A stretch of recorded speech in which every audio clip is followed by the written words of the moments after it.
বাংলাদেশ ক্রিকেটে শুরু হয়েছে একের পর এক বিস্ফোরক ঘটনা, যা প্রশ্ন দিচ্ছে নানা জল্পনা কল্পনার। শুরু হয়েছিল তৌহিদ হৃদয়ের নিষেধাজ্ঞা দিয়ে, তারপর তামিম ইকবালের সংবাদ সম্মেলন। আজকের সংবাদে জানা যায়, বিসিবি যদি অনুরোধও করেন তবুও ফিরবেন না বোর্ডের চাকরিতে শরীফুদ্দৌলা ইবনে সৈকত। 2টা ম্যাচ খেলানোর পর শুনি তৌহিদ হৃদয়কে সাসপেন্ড করা হয়েছে। এটা হাস্যকর।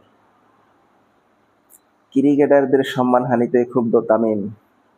হৃদয়ের সাজা, ফিক্সিং সন্দেহ জড়িতদের থাকাদের নাম সামনে আসাতে হতাশ তামিম। সমকালের এক সংবাদে যা জানা গিয়েছে, এমন এক অসুস্থ ক্রিকেট আর রাজনীতিতে থাকতে চান না শরীফুদ্দৌলা ইবনে সৈকত।